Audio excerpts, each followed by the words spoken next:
Hi, everyone. Hi, everyone. Hello, hello. Oh. So Samir, I will close your screen for a while because I want to talk something else. Sure, no worries.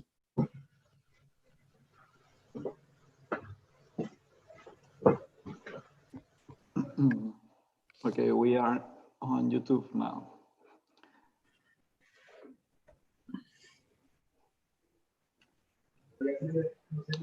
Hello, Pablo. Hello, María, Sonia. Hello. Hello, how are you? Hi, Marco. Hello.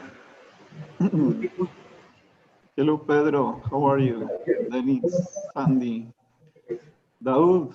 Nice to see you.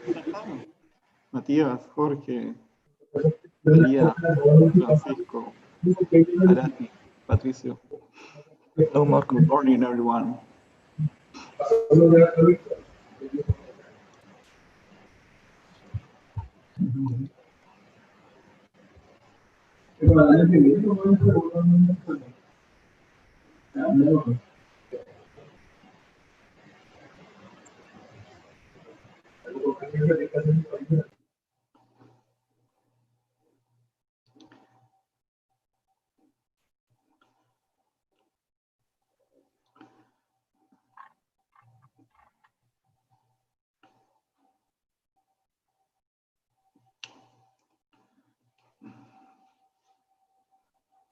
Okay, we will wait 5 minutes in order to accept the other people, and we will start.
Ding dong.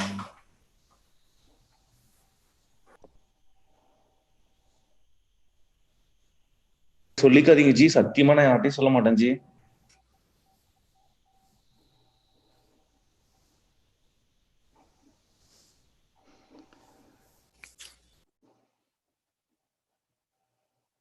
Samir, Kamal is watching you from Montreal. I have seen, I'm surprised. Thank you for being here. So you better do a good job this morning. Everybody's watching you. Okay. I Hi, will do my Kamal. best. Hi, Hello. María. Hello, Oh, everybody. Maria. Hi, everybody. Buenos dias, Maria. Buenos días. Hello. Nacho, everyone. Nacho, Hello. bonjour, bonjour. Bonjour, bonjour, bonjour. How are you? All the family is here. All the family. Sonia also. Hello.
Okay.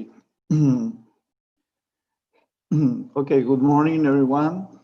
Welcome to the fourth session of the online meetings of the Worldwide Energy Network. Today, we will have the presentation of Professor Samir Kouro with the title Photovoltaic Energy Conversion System Fundamental and Trends. I would like to remind you that you can ask every question through our Twitter with the hashtag we have here. And also you can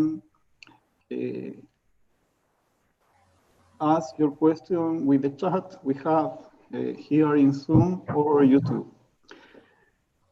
I would like to introduce very shortly Professor Samir Kouro.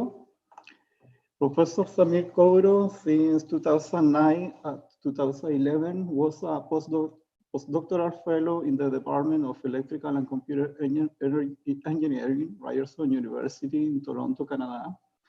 Since 2019, he is the head of the Innovation and Technology Transfer at University Federico Santa Maria. His research interests include power electronics, renewable energy conversion systems, and automotive applications. He has been co-author of one book, 9 book chapters, and over 200 reference journals and conference papers.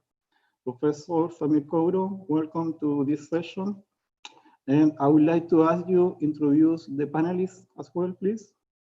Sure. Thank you, Marco. First of all, thank you for the invitation to this interesting online webinar series that you are leading with Universidad Talca. It's a pleasure to be part of this session.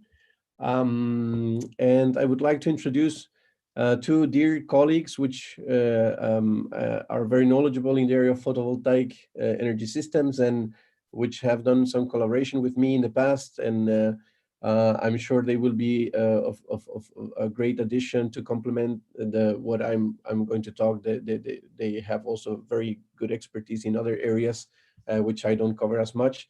So one of them is Jose Ignacio León. He's a professor from the University of Seville. Nacho, if you can say hello to everyone. So Hello. Thank you. I am.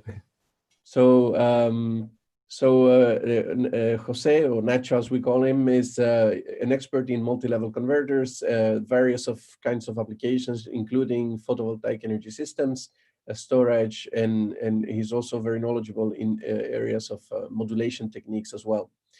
And the other colleague that I invited to be a panelist in this session is Andriy Chub. Dr. Andriy Chub, can you please say hello to everyone? Hello to everyone. Thank you for joining us today. So Andriy is a researcher in Tallinn University of Technology in Estonia, and he's my go-to guy, everything related to microinverters. So he's a very interesting character in the sense that he knows almost everything there is to know about photovoltaic systems and companies, universities, and so on. So whatever I don't know, probably he knows.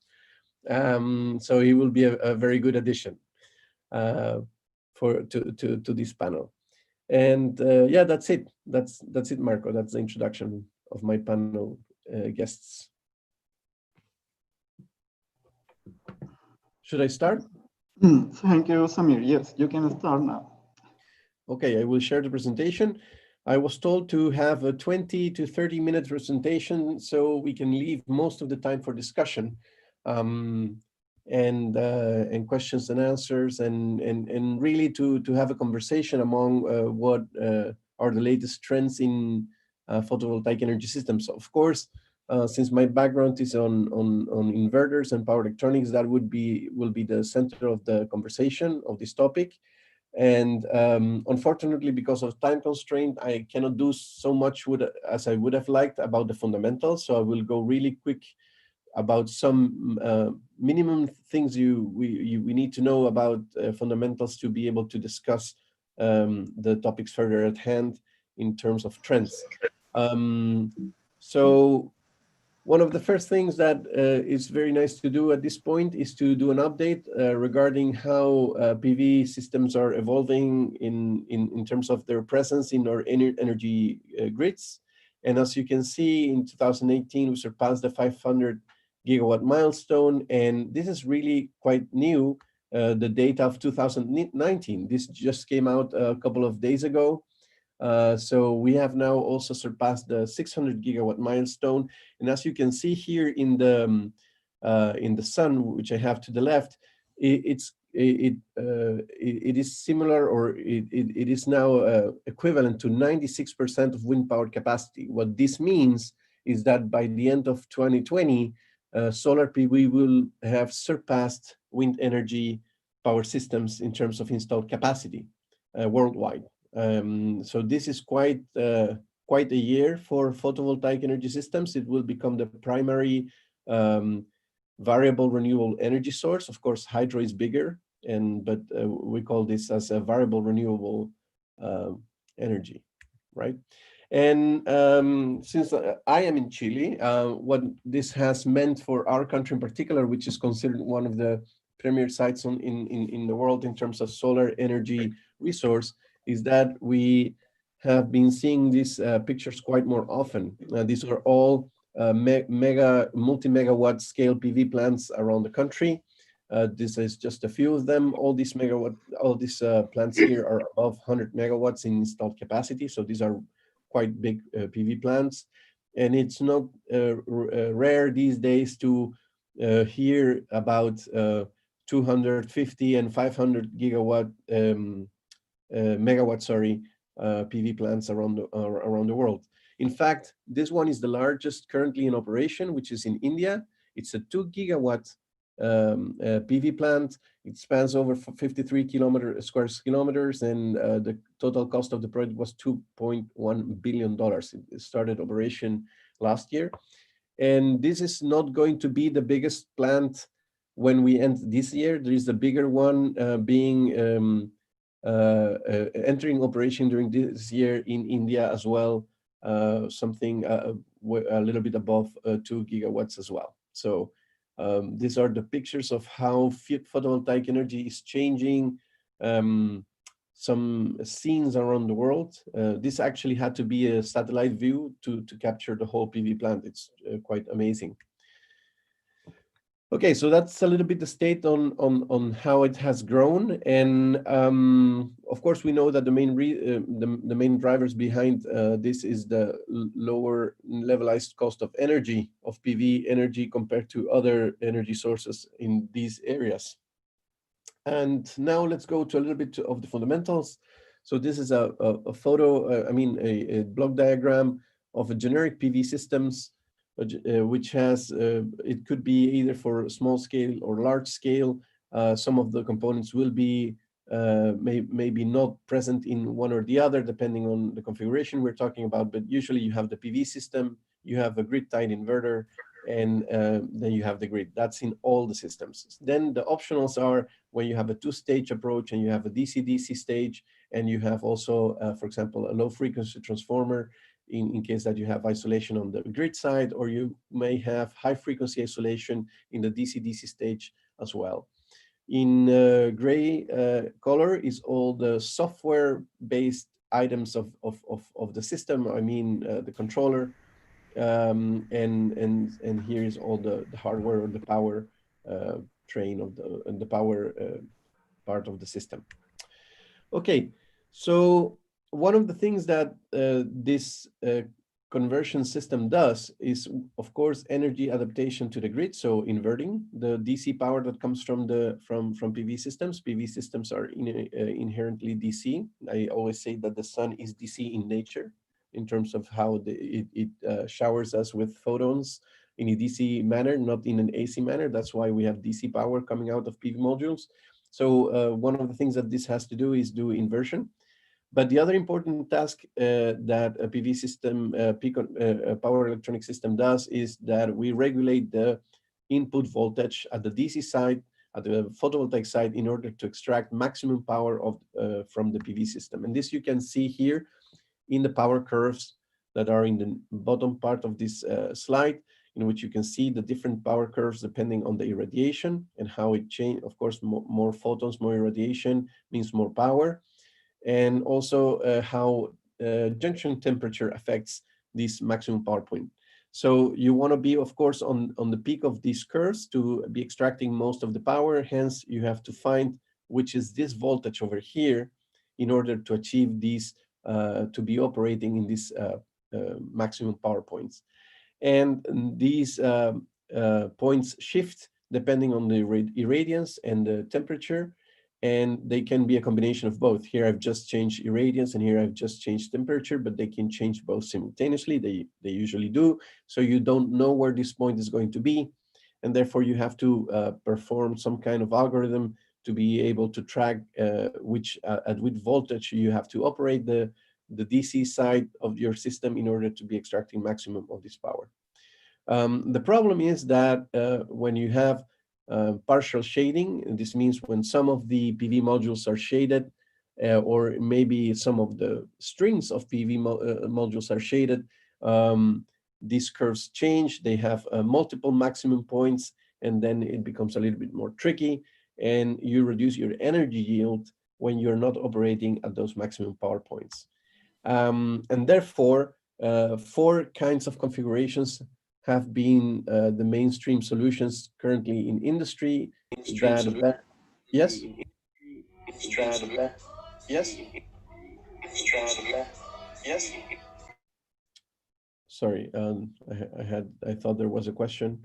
So I'll go back to the presentation. So basically, depending on the modularity level that you get on your PV side, you have better tracking of that MPPT, because you will have more or less PV modules connected to the same reference voltage that you are able to control with your PV module, your PV inverter, in terms of to be able to track this maximum power point.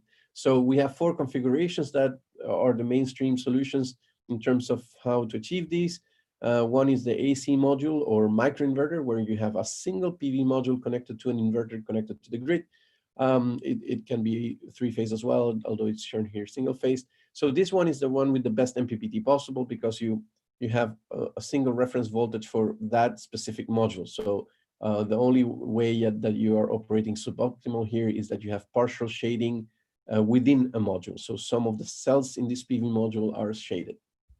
So this is the best you can get in terms of energy yield from the MPPT point of view.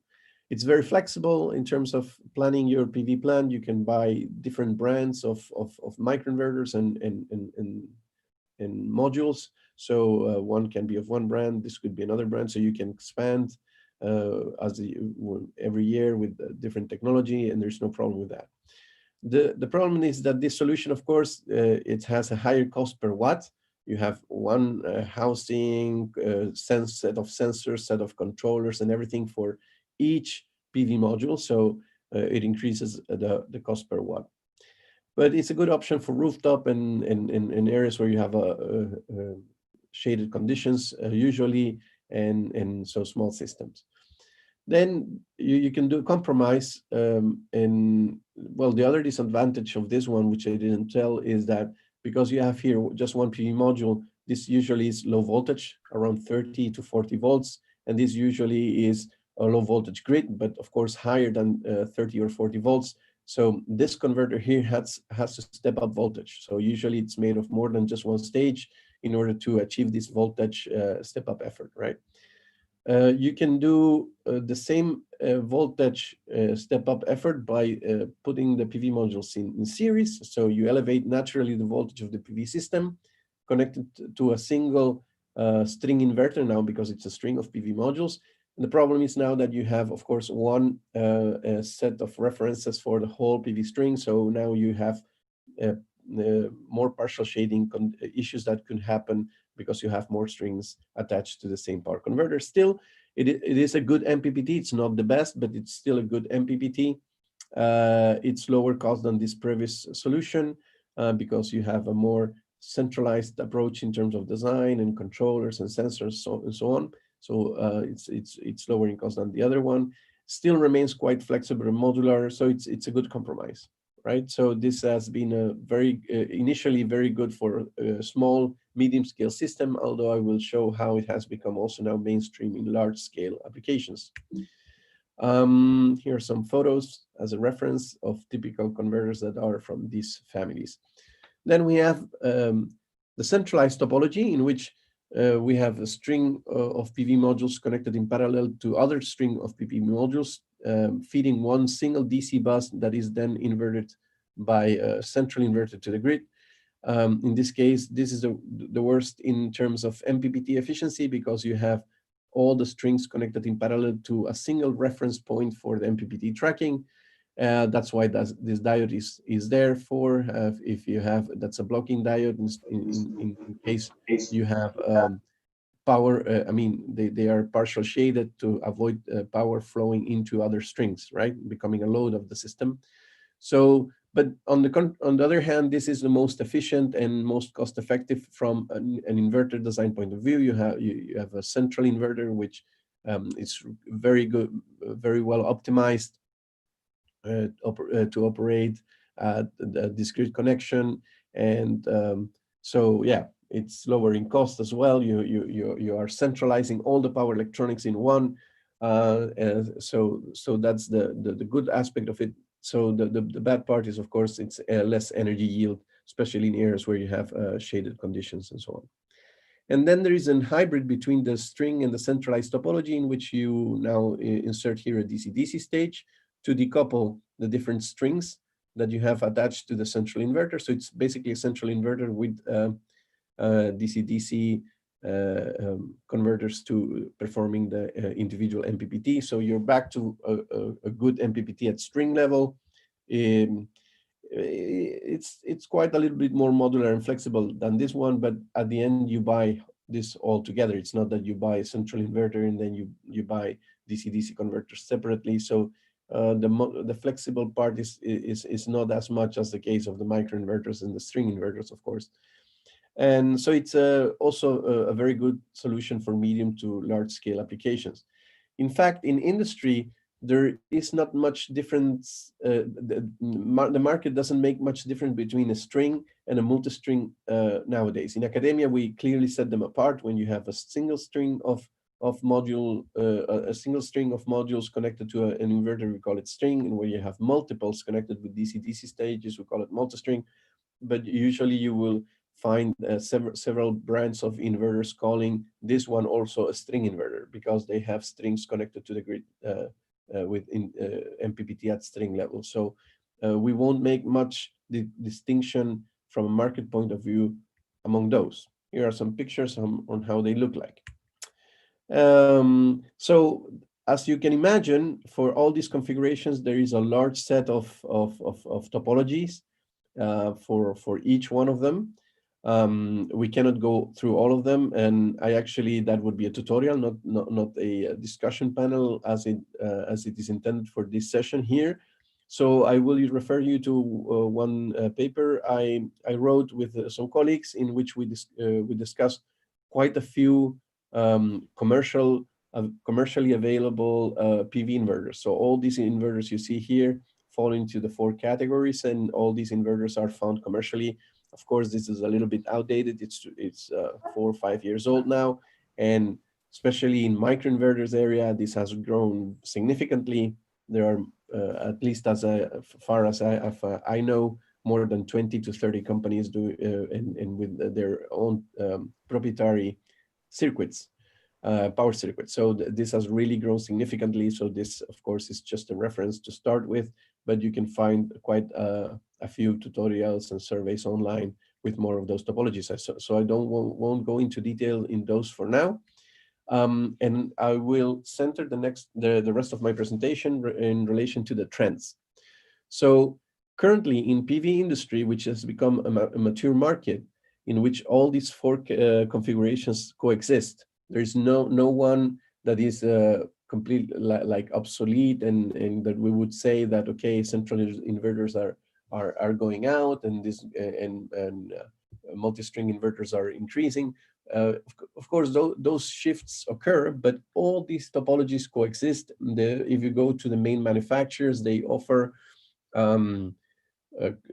actually converters for each one of these categories, or some manufacturers focus on just on 2 of those.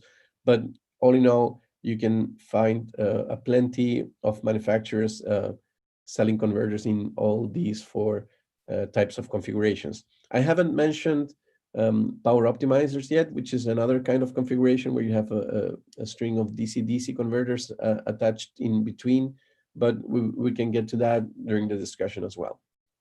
So, but currently, as it has become a mature market, now the main driver for the whole PV industry is focused on reducing the levelized cost of energy, the LCOE. So if you impact the LCOE, which is nothing more than a measurement of the average net present cost of electricity of a PV plant over all its lifetime. So it's like bringing to present value all the costs related to generating energy for a specific PV plant during all its life. That is the main focus currently in the PV industry, to reduce that number. And the reason is that most of the large PV plants, they go to auction, they have biddings, and usually the bidding that offers the lowest LCOE is the one that wins.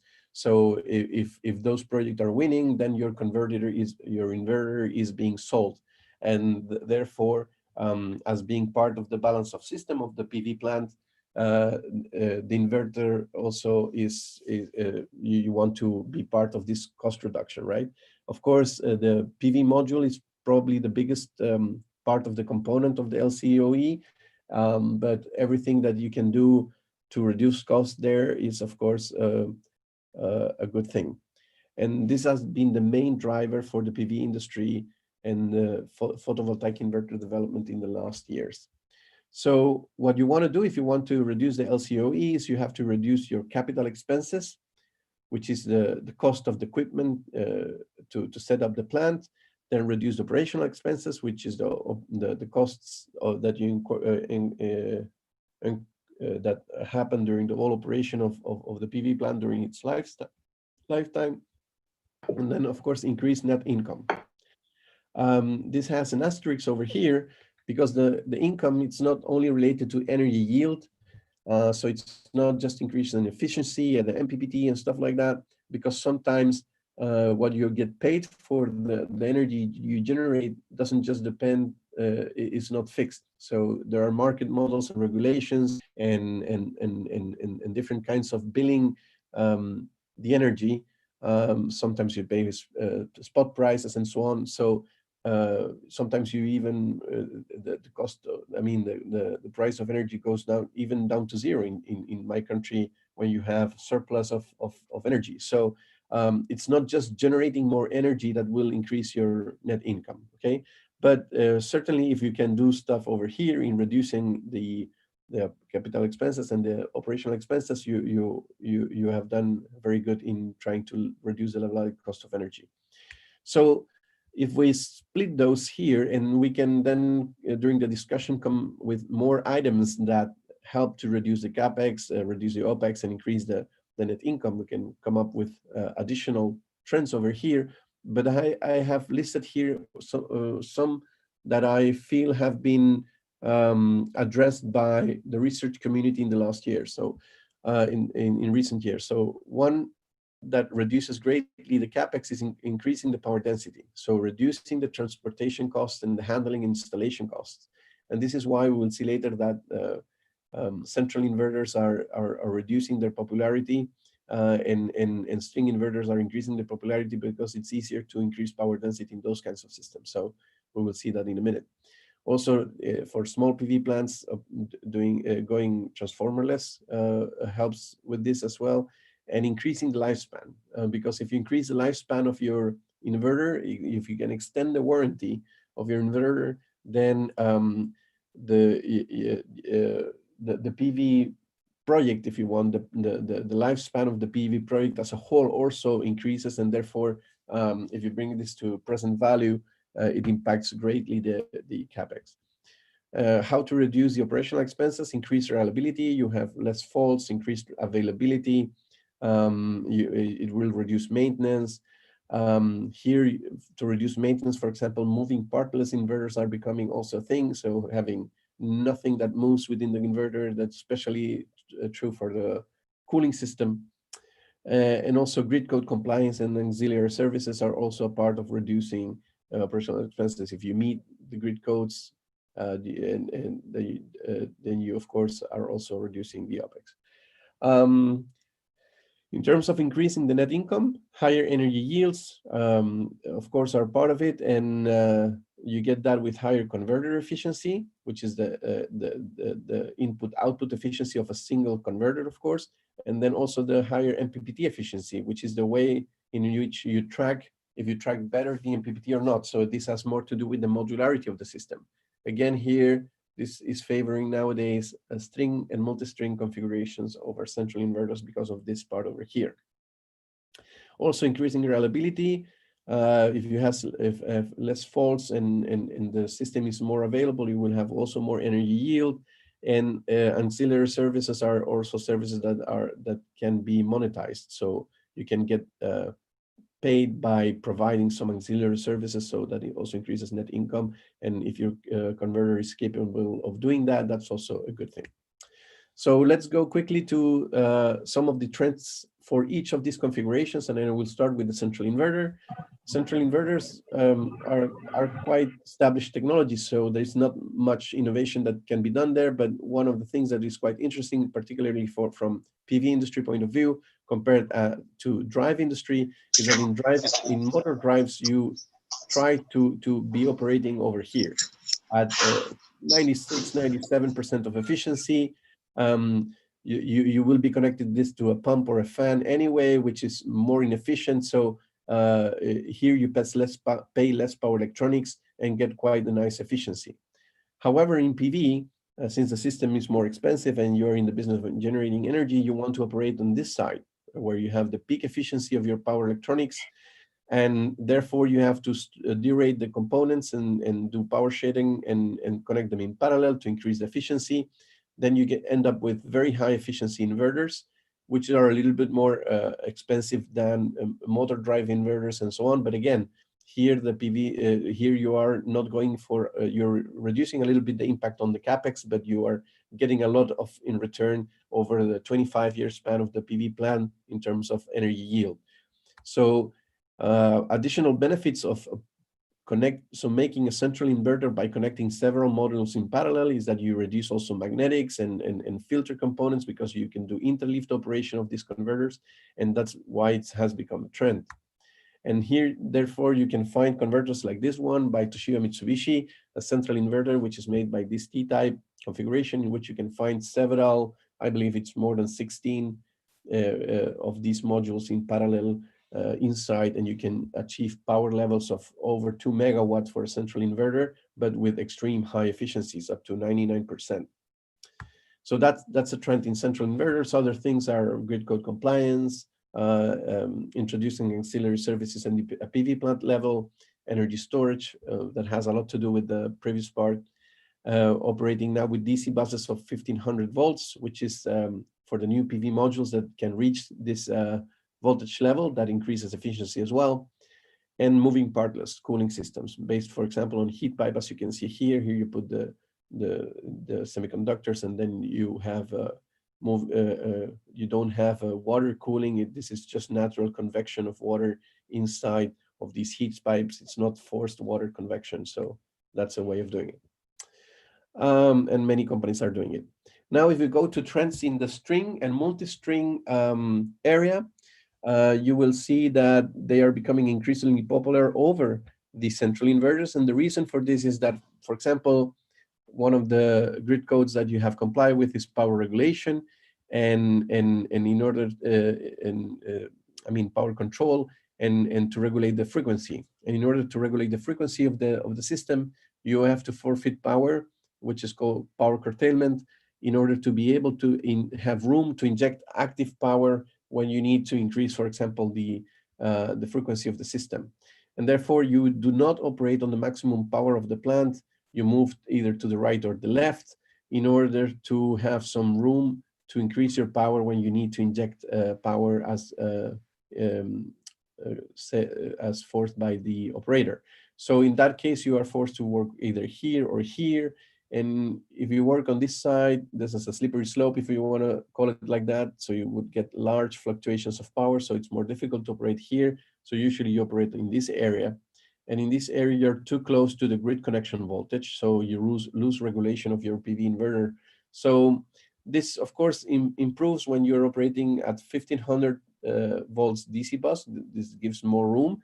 But still, there's not much you are doing at the end when you have these kinds of limitations. So with the two-stage approach, then you get two benefits. With the two-stage approach, now you can do in MPPT tracking for more strings, so do the multi-string approach. And the other thing, you get the decoupling of this DC voltage over here and the PV voltage. So this could be your PV voltage, where you operate over here, and your DC link voltage that is from your inverter can be rated at its nominal value. So that's why a two-stage approach is becoming increasingly popular. And then, since you are in the multi-string area now, you can also, and you don't need to go for this large central inverter. You can also aim now at modularizing your PV plant with the string and multi-string approach. And some companies have followed this trend, and they have really gone into the high power density design in order to reduce shipping costs, and also it's basically like producing the smallest central inverter you can. And here you can see, as I will show some examples. This one is the development by Cree to show this concept, in which they get 50 kilowatts, the same amount of power. This is a traditional PV inverter, and this one with high power density done with silicon carbide, they can achieve 50 kilowatts in 50 kilograms. And here you have 50 kilowatts in 173 kilograms. So by doing this, you can install these PV inverters just with two people. You don't need a crane. It's really very easy to start a PV plant. It's very plug and play, right? The handling, the amount of power you pack into a container when you ship these inverters across overseas. So that's all part of this business model. It's like, I call it like the IKEA furniture kind of business model, but applied to PV power. And it has worked. And this is why companies such as Huawei have really made a very a strong presence in the last years in the PV market, because they have really tapped into this concept. And I will show like this earlier development by Huawei. Here you can see 42 kilowatts and 55 kilograms of weight. And if you take my SMA converter that I have in the lab, a small multistring inverter, which is just 5 kilowatts, the weight was 25 kilograms. So 5 kilograms for 5 kilowatts for 25 kilograms. And here you can see almost 10 times the power in just twice the weight. And this is a more earlier development of Huawei, in which you can see 185 kilowatts packed in a little bit less of 100 kilograms. So really high power density has now arrived to PV markets with extreme high efficiencies. Also, they take advantages of interleaving and putting converters in parallel, which allows you to achieve these kinds of efficiencies and reduction in volumes because you reduce the magnetics and so on and so on. So here you can see how they even market this idea easily to handle with weight 50 kilograms by 2 people. So this is actually tailored to what labor laws allow you to do in terms of manipulating an amount of weight by a certain by a number of people. So I know that for 2 people using some kind of protection, you can go to 60 or 80 kilograms depending on the legislation. Here maybe you can be assisted by a small on-site crane, but really small one, to help you with this installation. So it's very easy and very convenient to install PV plants in this way. Plus you get the modularity of the energy yield given by the additional MPPTs that you have. So that's why this trend is so popular. And then we're left with the microinverters, and microinverters have just boomed in the last decades. There's hundreds of companies, literally hundreds of companies, produce one with more success than the others, of course, but producing microinverters. I believe Enphase has 40% of the market nowadays with their topologies, which is the largest market player. And of course, you see always these classifications in single stage, 2 stages, and so on, with or without isolation, etc. But we prefer to classify these among the operation mode. So traditionally, you have the DC at the PV side, then you have a DC-DC with isolation, which is the one performing most of the boosting of the voltage. And then you have also DC voltage in the DC link, and then you have a PWM inverter inverting everything to the grid, right? So here you have 2 PWM stages. This one is switching a high switching frequency, and this one as well. So usually you get very low efficiency out of such a system because of the high step-up effort here and the 2 PWM stages. Enphase has introduced a while ago, and that's why it became so popular, the unfolding concept, in which you have only this stage performing a pulse-wide modulation, so high switching frequency control over here, and you produce a rectified current, AC current like this one, and then your inverter is not doing pulse-wide modulation. Your inverter is just unfolding this current waveform to the grid. So this one operates at fundamental switching frequency. And this increases your efficiency by 1% or even a little bit more. Then this is a similar concept to this one. And by the way, you don't need here a bulky DC link capacitor, so you get rid of that. That helps with reliability as well. Then you have this other approach in which you have here, you generate here, and this is a DC-AC converter, not DC-DC, and you have here a high frequency AC output, and then you have a cycloconverter to convert this from AC to AC. And this, of course, also very low switching frequencies here also increases efficiency. And this is more a concept nowadays. There's no commercial product of this one, in which you have 2 DC-DC stages, one generating a DC voltage with an AC component in an offset. And here you have the one with the opposite phase of the AC component, but with the same offset, DC offset, and then you connect your grid in differential mode, so that gets rid of the DC components, and you double the voltage just because of this opposite phase disposition of the AC components. This, of course, has circulating powers between these two converters, and that's what's hindering the efficiency. Also, you have large ripples in these capacitors over here that usually you have capacitors over here. So this is currently more put forward by academia, while these two approaches over here are the ones that you can find commercially.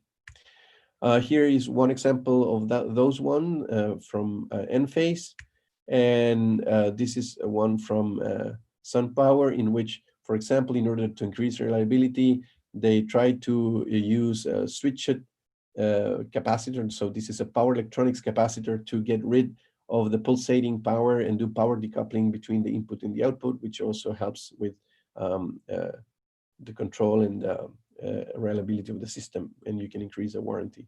Here are two examples of those differential microinverters. But like I said before, this is just a research trend. This is not something currently available in academia. In industry.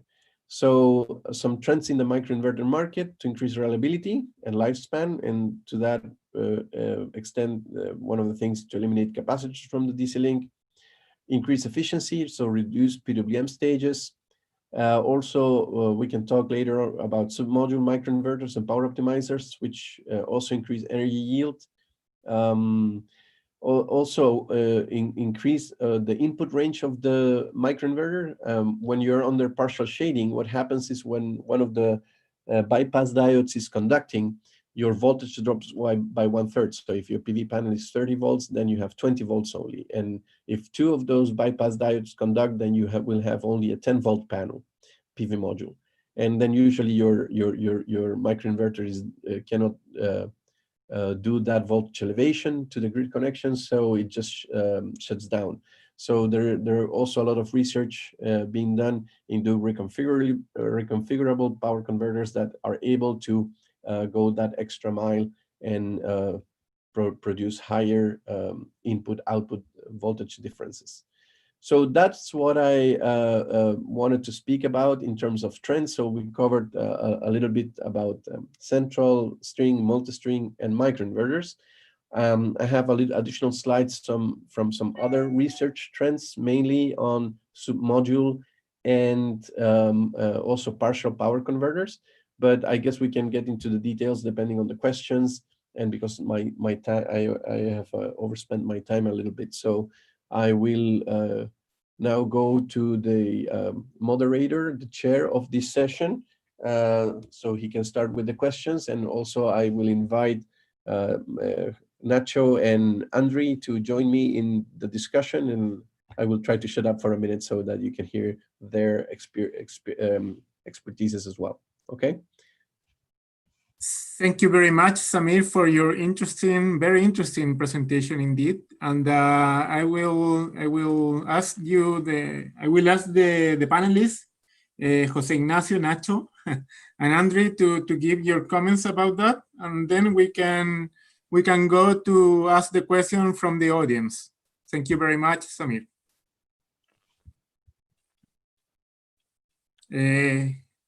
Jose Ignacio, yes? Okay, I can begin. First of all, thank you very much for inviting me to be here in this webinar. For me, it's really a pleasure to being here. And thank you, Samir, for your presentation. It covers more or less the state of the art of the solar PV inverters. And I would like to add something that I think is important. It's not strictly related to the PV inverter. It's related to the solar PV application in general. As Samir has said, that the cumulative capacity of solar PV right now is huge. Is surpassing the wind power capacity nowadays. So the solar PV market has to adapt itself to this new reality, taking into account, for instance, the new regulations that the solar PV panels have to fulfill. Because in the past, this application was not so important, but now that becomes a very important share of the market, for sure, it has to adapt to this new situation, fulfilling a lot of new regulations like the wind power systems right now have to fulfill. For instance, the power curtailment concept that Samir has explained is something that is a drawback, because for sure you are losing money, because the energy that can be injected in the grid and gives you money, you have to stop this generation in order to improve the reliability and the stability of the system. So I would like to introduce the concept of the energy storage that I think is the key of the sector. It's very important to develop a very efficient energy storage systems to help the integration of the solar PV panels efficiently in the grid, from very low power systems to utility power systems. From the low power systems like domestic applications, you can think in the behind the meter energy storage systems that you can install in your home, and you can use this energy storage to be independent of the grid, to cover all your demand and making the grid almost independent. And from the utility point of view, I think it's critical to have the possibility to install huge energy storage systems in order to improve the stability of the grid, because as you know, the solar PV panels is not always the same every day, because this depends on the solar radiation, and for sure at night we cannot produce energy.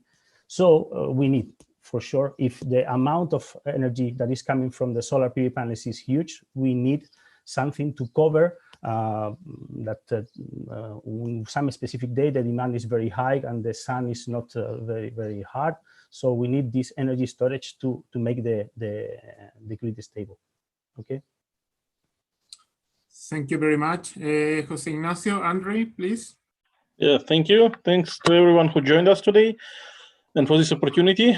So I would like, first of all, to support Nacho in his statement, because currently, if you check the list of new large-scale battery projects, you will see the pattern that basically, if there is tens to hundreds of megawatt installation, there is usually co-installed or co-located with PV mostly nowadays, or sometimes with wind also, but with PV, because for several reasons. First of all, batteries are DC and PV is DC. So currently we can see market of high power DC-DC converters growing.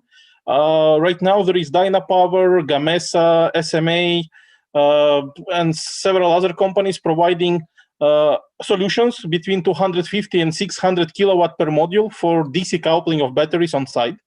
And actually in some countries, and this is very cost efficient for installers, because they can receive subsidies for these installations in the same way as they receive subsidies for PV installation. So, and of course, as Nacho told, you can overrate your PV array and avoid any power clipping at all. And from the other side, I would like also to comment a little bit on what Samir told about microinverters, that reconfiguration and new types of control are coming nowadays, also not only to cover the wider range, but also you can see a lot of patents from companies on the topic to flatten the efficiency curve, because you know, in the world of solar energy, we always talking about weighted average efficiency, which means that you need to have it high everywhere, not only at a single point. And these new intelligent controls with topology reconfigurations in even in microinverters can allow a microinverter to have a very flat efficiency curve and very high weighted average, like California energy efficiency or European weighted efficiency. And this is, I think, is the way also in these applications nowadays for high performance solutions. Yeah, thank you. Thank you very much, Andre. Now we're going to ask the questions for the speakers, for the speaker and the panelists. And we have a question from Miguel Aguirre from Instituto Tecnológico of Buenos Aires in Argentina. And he says that they are working, well, thanks for the presentation, of course, and they are working on current source microinverters at their university. Why is isolation important in a PV system? besides safety? I don't know, maybe Samir, if you want. Sure. It's a good question, and it has a different answer depending on the configuration. If you go, for example, for central inverters, well, there is the safety concern, and also you have to ground the PV modules. They have parasitic capacitance, so you have to ground your whole PV system, the frame of them, to the ground. So also isolation is good for that. It allows you to do that. So people around them are safe. But the thing is, in central inverters, you basically use the isolation also to step up voltage. I will show you a photo here. So you use the low frequency transformer in all these large scale PV plants in central inverters. As you can see here in these pictures, you can see all these containers over here are central inverters, and they are very, very far away from the point of common coupling, from your substation of the PV plant. These are really large distances. And therefore, because you have here at this point already AC power, that's just way too long distance, and you would get a lot of losses. And therefore, you need a step-up voltage transformer here. So you get both benefits. You get the isolation, and you get the step-up voltage. So you get into medium voltage here at this point, and then you don't have all the losses all the way. You can see these are really big PV plants, as you can see here in this satellite photograph, and that's one of the reasons for central inverters. In the case of string inverters, you can go transformerless. You don't need necessarily the galvanic isolation. I have a slide over here that I brought as backup support. This is a cross section of a PV module, and here you have the PV cells. Here, this is the upper conductor of the PV cells, which are the white lines you see above PV cells, and this is the back end conductor. And then you have a polymer, which is called, is typically EVA, and then you have glass, and therefore you have here basic and a frame, aluminum frame. So you have here a conductor, and here a conductor, and you have a dielectric in the middle, and this is the parasitic capacitance you have, right? So if you have any, and this goes connected to the ground because of what I just mentioned, the frames are connected to the ground. So if you have any switched voltage between this point over here and ground, you will have a DVDT across these capacitances, and then you will have a leakage currents. Leakage currents will spoil your PV module. They will go through the polymer, they will burn it, and yeah, then it reduces the lifespan of your PV system. So you need some kind of isolation in order to interrupt this leakage current path. Originally, all PV inverters required some kind of isolation in order to avoid this leakage current path to exist. If you have isolation over here somewhere, if it's at the low frequency side or in a high frequency DC-DC converter, you cannot have this leakage current, and you are protected, you're good. But the problem is in string inverters, if you add transformers at the low frequency side, it's too bulky, too expensive, too heavy. If you add them in the DC-DC side, it increases your losses because it's high switching frequency. So the market trend was to avoid any kind of transformer and isolation, but for that you had to avoid DVDTs across these capacitance. And then a lot of research went into how to come up with topologies over here and here, and modulation techniques that do not produce those DVDTs, so you don't have this leakage current. And this is how all the string inverters started operating transformerless. So for large-scale PV systems, like central inverters, you put the transformer anyway because you have to step up voltage. And for string inverters, you try to get rid of the transformer because of the cost, the size, and the efficiency and everything. For microinverters, you mentioned you work in microinverters. In microinverters, you cannot get rid of the isolation because you have to to step up too much the voltage. Your input voltage is 30 volts or 40 volts, depending on your PV module. It can even go to 70 volts if you're with a thin film technology. But your grid is, in the US, 110 volt AC, and in Europe and in other places, 220. So you have to step up a lot of voltage, and a boost converter can help, but not that much. And therefore, you use high frequency isolation transformers for two reasons: isolation, and then also the step up effort. So that's why we need, my answer in the summary is, depending on the scale of your system, you use a transformer or you don't. That's my answer. I don't know if Nacho and Andrew have something else to say regarding this. Yeah, I can add a little bit about that. So basically, of course, current source microinverters are not the mainstream, that's for sure. And that's for a reason, because industry is used to voltage source, mostly, because devices like MOSFETs we are used to, they're not normally on devices. And, with current source circuits, you usually prefer have normally on devices.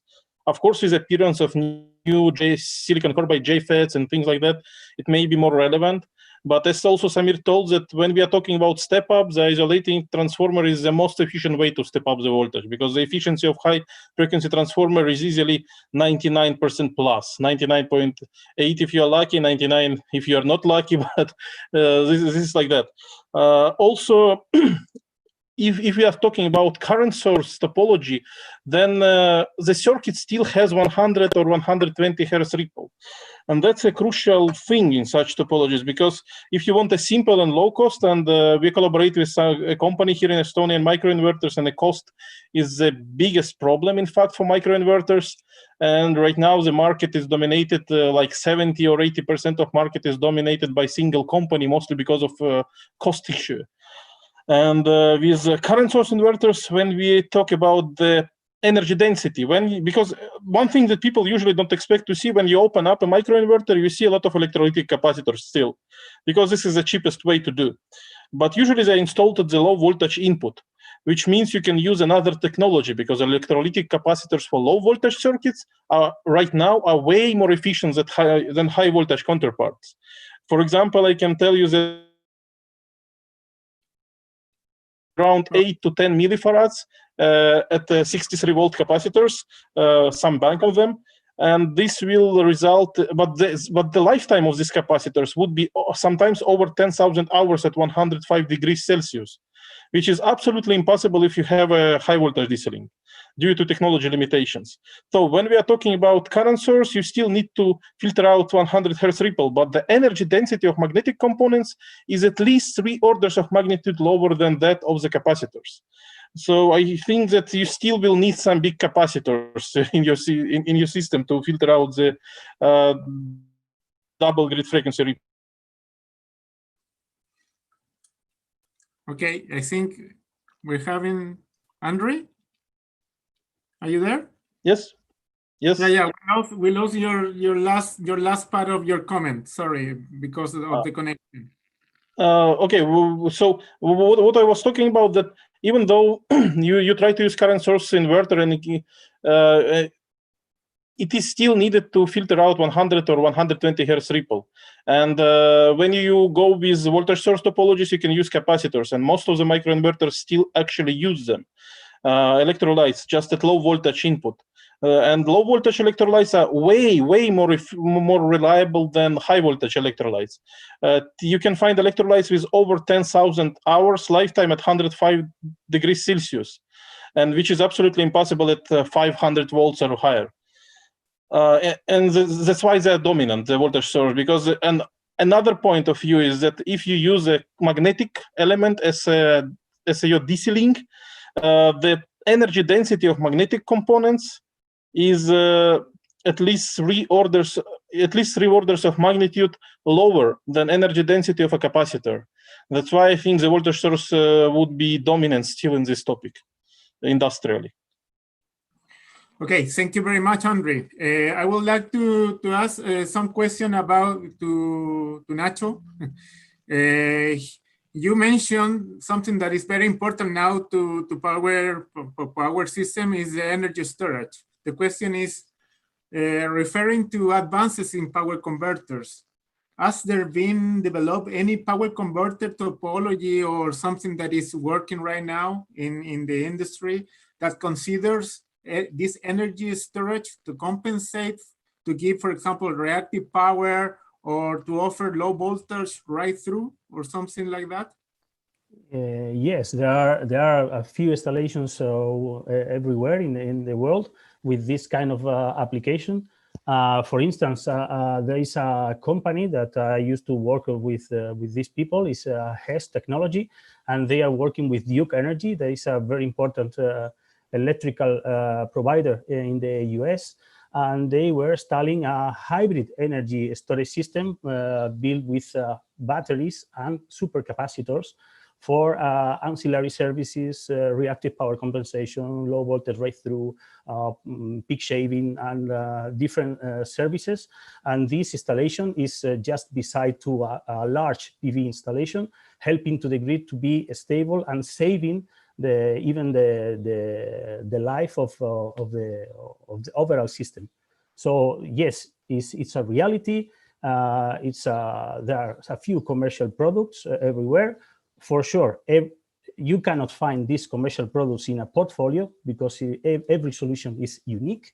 It depends on the installation and depends on the necessities of the grid in this point. But yes, you can find them.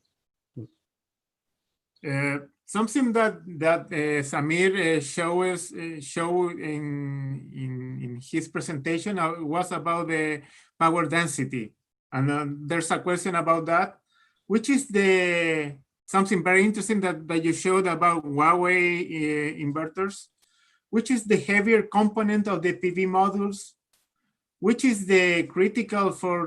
one is the critical for maintenance aspects? Samir. Okay, I think maybe as you pointed out in the question, he says about the most heavy component in the PV module. I was talking about the converter, but in the case of the sorry. Okay. No worries. In case of the PV models, I was going to say the glass anyway, but so it's a good question. It will depend, of course, of the type of configuration and how it's designed, but it could be the heat sink and the housing. That's the most heavy part. Because all the other parts are smaller. Like if you go to the silicon carbide devices, they're just small, so they will weigh less than the other parts. And then the magnetics usually in this case are with high frequency components, so those are made by ferrite and this kind of materials, which are composite material, which are quite not that heavy. So maybe the copper part of the inductors are heavy. But mainly the heat sink and the housing. That's so if you reduce the housing and you reduce the heat dissipation, your weight will go down as well. In microinverters, I guess Andri knows better than I do in terms of what impacts what's the most heavy component, but I will guess that the housing is also the most heavy thing, and it usually also has the heat dissipation part attached to it, or is part of the heat dissipation, the housing itself. Yeah, that's my answer to that. I think maybe DC-link too. I think DC-link is also still heavy. Yeah, yep. And I would like to share, if I can share my screen, I have a data about the maintenance and the critical components in the converters. Okay. Yes, Marco, you can share it. You can share. Oh, you can do it. Share. Okay. You can share. Okay. Can you see my screen? Yes, we can. Yes. So here you can see some data about the unscheduled maintenance events in a solar PV system. And you can see that a high amount of these unscheduled maintenance events is related to the PV inverter. And the most important part is that these unscheduled events create this cost. So the cost of the maintenance of the PV inverter is very important in the solar PV system. And if we take a look inside the PV inverter, you can see the most critical components in the inverter, and you can see that the power devices and the capacitors are the most critical parts in the system. Usually, there are topic in the research where you have to deal, or you have to try to extend the lifetime of the power devices and the capacitors in order to extend the overall lifetime of the solar inverter. So in fact, I am, and the people I am collaborating with, we are focused on developing these kind of techniques. That is the active thermal control, trying to manage the state of health of the components in the solar PV inverter, trying to extend the lifetime of the system, because usually when you buy a solar inverter, the manufacturer can give you a guarantee of 25 years, 30 years, but for sure it depends on the way you operate the system. So the point is that you have to operate the system in an optimal way in order to do a very efficient maintenance scheduling, in order to reduce the cost of maintenance of the system. So this is a very nice topic for research right now. Thank you, Nacho. I think it's very clear, your explanation about the critical components of those. Thank you, Andre and Samir, as well. And I would like to ask to tell you about other question that we have here from Jorge Rabanal Arabach, or Arabach, I don't know. Is it there any cost parity between microinverters and central inverters? I don't know, maybe Andre or Samir. Yeah, I can actually answer this very well. So basically right now on the market, the lowest cost is provided by probably Enphase and Hoymiles companies. One is from US, another is from China, two big companies. And actually they're coming closer and closer. But in this struggle, what is the solution that Enphase come with is using application-specific integrated circuits. They packed hundreds of small components that each of them cost fraction of cents, but together they add quite a big chunk to the price. So what they come with, they actually design their own application-specific integrated circuit, and thanks to that, they came very close, at least in production, to the targets. Because right now the string inverters would be somewhere around 10 cents per watt. And microinverters are right now, the newest one, dropping below 20 cents per watt. And but also it's getting easier for microinverter companies because power of PV modules is rising. So if we used to have 250 watt microinverter, the latest microinverter from Enphase is rated for it will be, because it's not yet released, it will be IQ8, it will be rated for over 400 watts, which means that it is getting easier to make the system cheaper.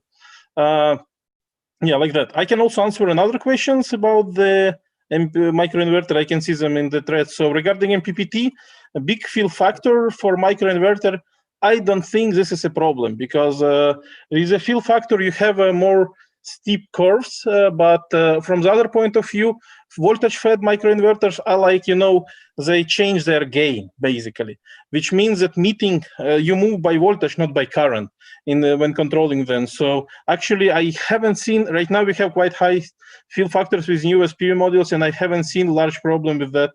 It imposed more strict risk requirements for measurement system, but actually I don't see big problem in that. Regarding bifacials, PV panels, it's like plus 20 or 30% of power, not more than that. And regarding galvanic isolation and power-induced degradation, so basically even in residential installations, PV modules are still grounded, and most of the countries have quite strict regulations regarding rooftop PV. And for example, in Australia, it's a very good example, because you are limited in a DC voltage you can have on your roof. For example, you cannot have 600 volts. I believe it's below 500 volts is what you have to limit the fire risks. So actually, but still all the PV modules must be grounded for safety reasons, also for firefighters, safety when they come in case of fire. Moreover, US introduced new electricity code, which requires a PV module, even if it doesn't have microinverter, to have a smart disconnection device that reduce voltage of any at any point of your residential PV installation to below 80 volts, I believe, or even lower than that within 30 seconds after fault. In case, firefighters come and start cutting your roof or, putting water on it. Basically, it's more about safety and still the grounding is there. Thank you. Okay, thank you very much. You answer all the question from Jorge Rabanal Arabach. Thank you very much. Is there any? There's another question related to about the PV system configurations. String inverters, as we can know, may have single and two-stage conversion topologies. Is there any advantage of not using a DC-DC stage, considering the possibility of decreasing the switching losses? May it affect the MPPT algorithm performance? To Samir, please. Yeah, sure. Well, there's certainly a big difference of having this second stage, the DC-DC stage. When you have the DC-DC stage, you basically decouple your PV voltage, which is DC, from your DC link voltage of the grid-tied inverter, which is also DC. And by decoupling those, you can have your PV inverter always operating with the same DC voltage, so a fixed DC voltage. So it's optimized for that inverter operation. What I mean by this is that usually the DC link voltage is a little bit higher than the grid, the peak voltage of the grid. So you perform a buck, you reduce voltage with the inverter. And when you have a fixed value, it works better. It's also easier to meet grid codes when you have a fixed DC voltage and it's not dancing around with an MPPT and so on. So that's all from a control perspective, from the inverter's efficiency perspective, from the inverter's reliability perspective. For the inverter is fantastic. The problem, of course, when you add the additional DC-DC stage is you have to incur the additional cost, and you have to also you have an additional control thing to do there, but it's completely decoupled. So those are the advantages. And currently there are some trends in trying to reduce the power rating of this DC-DC stage. And there is a whole line of research going on in differential power converters or partial power converters that basically take into the consideration that you do not need to convert all the DC power that comes from a PV module to the DC power at the DC link stage. You just have to convert a fraction of it. And you reduce that size, you reduce the losses associated to the extra DC-DC stage. So basically, when you go to two-stage option, you increase losses, that's true, but you increase energy yield and you have additional benefits. And especially if you go to the multi-string option, I wouldn't go to just the two-stage string option. If you go to a two-stage, you definitely should go to multiple DC-DC converters to have multi-string approach. The one I showed from Huawei, I will quickly show back again,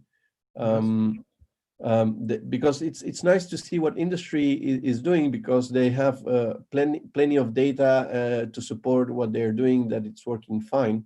And here you can see here you can see this converter. They call it string inverter, but it's actually multi-string inverter. They have 9 individual MPPTs.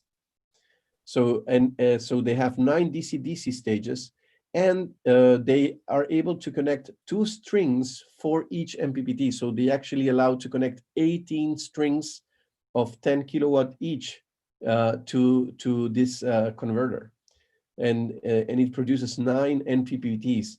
And so it's all focused on higher energy yield, individual MPPT tracking, completely decoupling power from the DC input to the DC output of that stage. And it also helps with what Nacho said, with the power curtailment and other stuff. It helps a little bit also in meeting other grid codes when you have decoupling between the PV DC side and the inverter DC side. Yes, and I would like to add a comment about the importance of modularity from the industry point of view. The point is that if you have a multi-string with multiple DC-DC converters, if something happens in one DC-DC converter, you can bypass the system. You can disconnect this part of the solar PV installations, and you can still be operating with the other part of the system.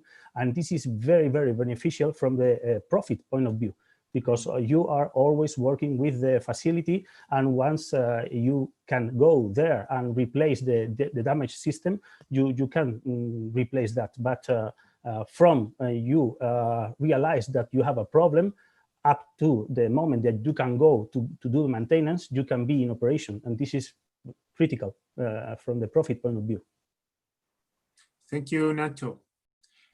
We have a comment here from Cristóbal Jerez from University of Santiago.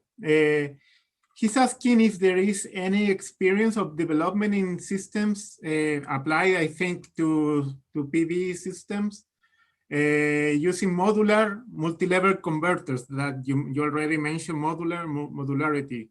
I don't know, can you give some comments about that application of MMC, please? As far as I know, I don't know any MMC converter applied to solar PV systems. The only multi-level converter I really know is the one that Samir was showing in the slides, is the Samurai converter from Técnica. That is a T-type 3-level converter. And I think because in the literature, you can find a lot of papers with different kind of multi-level converters working in the solar PV applications. And they can work, and the operation is nice. But talking with the people that is in companies, they think that the cost of installing a power converter that is more complex, that has more possibilities to have a failure, because if the number of switches is increasing, the possibility of failure is also increasing. So they prefer to keep the power converter as simple as possible, because if you use this converter with very nice efficiency and you put the filter, it works. So it's a matter of robustness of the system. From my point of view, I don't know if Samir or Andrew I would know the case. I can also add as being more a DC-DC person, I can add that such a system would require a lot of DC-DC converters. And requiring a lot of DC-DC converters, it means that each DC-DC converter would need to have a transformer rated for maximum voltage of the system, meaning kilovolts. And to avoid any partial discharge problem. And actually industry would be really, really reluctant to do this, because this is not about power electronics anymore. It's about construction materials, their deterioration and so on. And this is to have an inherent unreliability in your system. Just without good field data, you will be just waiting until it burn out, in my opinion. Yeah, I would like to add to Andres and Nacho's comments that they are true. There is no practical application yet, no commercial application of a modular multi-level converter applied to PV, but there are tons of them in literature. You find lots of papers, thesis projects with MMC. I myself have published a couple of papers with my team on MMCs for PV systems as an academic exploration, but it seems that at least as MMCs are intended for high voltage DC transmission, the high voltage part is just not possible because of the PV modules just can get until 1500 volts. So the electric insulation is not capable of withstanding more. So it's really unreliable. It won't happen anytime soon. We could speak a little bit of modular multi-level converter if we would like to push it a little bit. If we talk about power optimizers, so power optimizers are have some. It's not the inverter part; it's just the DC-DC part, but it has a little bit of what you would call multi-modular, because all the strings are connected in series. We haven't talked about power optimizers. Andre knows quite a bit about power optimizers, but I will just make a small drawing. So for the people that, because I didn't talk about this, there is like a fifth configuration, which would be the power optimizer, in which you have a PV string. So these are PV modules, right? This is just an extension. So this would be many PV modules. And each one is connected. Sorry, I think Samir, we're not having your, we're not seeing your drawing. Oh, you're not seeing my drawing. Okay, that's too bad. We're just seeing a blank screen, you know. Okay, so I'm sorry. I will just not talk then. So basically, when you have power optimizers are just DC-DC converters that are like a microinverter, but instead of being an inverter, it's just a micro DC-DC converter connect to each PV module, and the outputs are connected in series. So you get individual MPPT for each PV module, and then you connect all those in series to a central inverter or string inverter or whatever. Okay.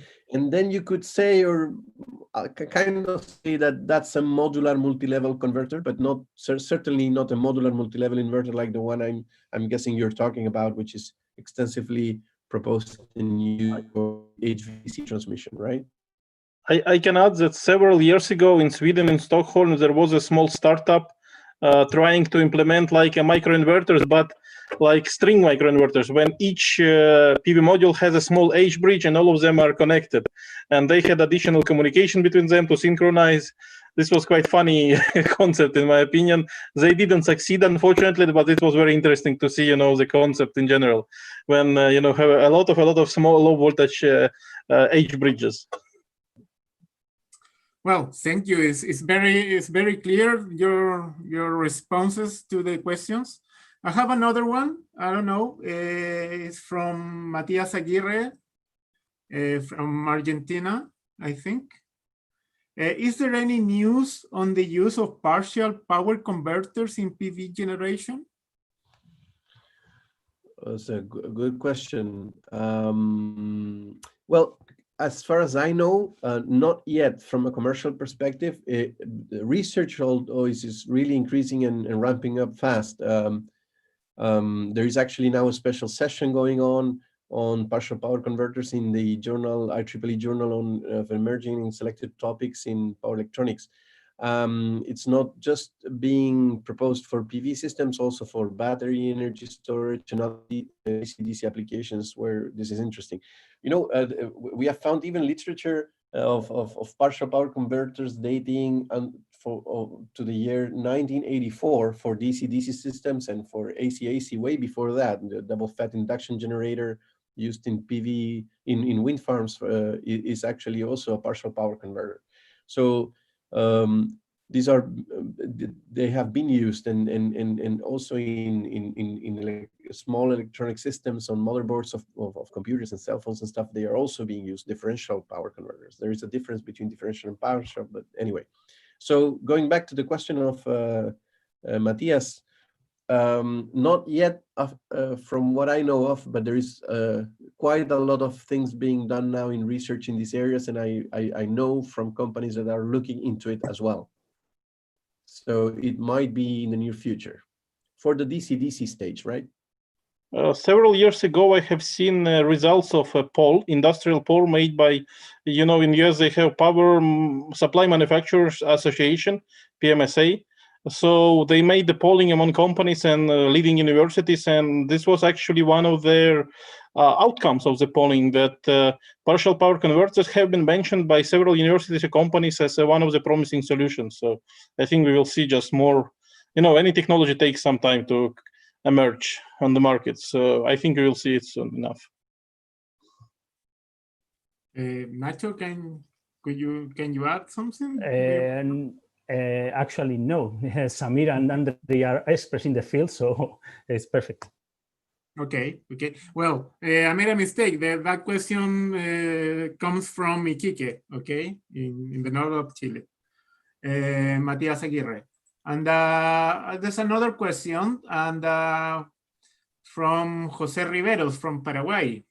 Could you provide a budget for the percentage of each component in a PV project? For instance, PV panels 50% of the total cost, inverters 20%, and so on. The shares of the cost. I don't know if you have them. Samir, maybe. Unfortunately, I don't have the share between the PV modules and what is called the balance of system, which is all the rest. it has changed quite a bit in recent years since PV modules have gone down in cost quite a bit.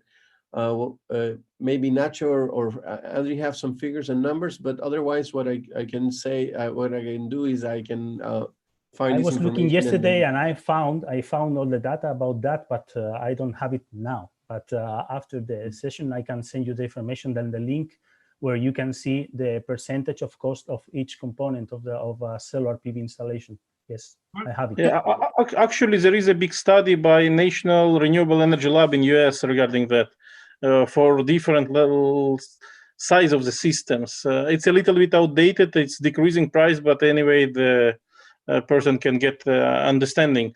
For that reason, for example, I'm more guy from residential PV. In residential PV, people are willing to invest much more in the higher quality PV modules because due to high procurement, cost and some installation costs associated with residential, it actually makes a lot of sense to invest in more costly but more efficient PV modules. While in the utility scale application, it makes sense to to get some optimal modules that is efficient and low cost. Okay, I think that is clear. Okay. Let me, we have a question from Jose Elizondo for Samir. What are your thoughts about the steady structures that hold the PV panels versus the one that can face the panel to the sun, like I don't know, trackers or trackers, solar trackers? Yeah. Well, that's a good question. Of course, if you go to the basics of it, if you have a fixed mount without moving parts, it's more reliable, and that's an easy take that's an easy conclusion that you get from that. But on the other hand, we have seen that in places with high irradiance, the tracking in one axis, for example, increases. Of course, you have now a moving part, but it's just one axis. Is not such a complex system. It's counterbalanced. It's well designed. It will require some maintenance and so on, but it's not like a two-axis system. It's a good trade-off to get, for example, high energy yields from the early mornings. In Chile, for example, it has become the go-to mounting system for almost all large-scale PV plants that are put here in the north, in the desert. The reason for this is that we have very clear skies from the early morning to the late afternoon, and so if you are pointing your PV module towards the sun in the morning, you get almost peak power from the get-go. When you have moving, the other thing apart from so it's one for the other. You increase a little bit the levelized cost of energy because of maintenance, but you get more energy yield in the long term. So that's where the trade-off is.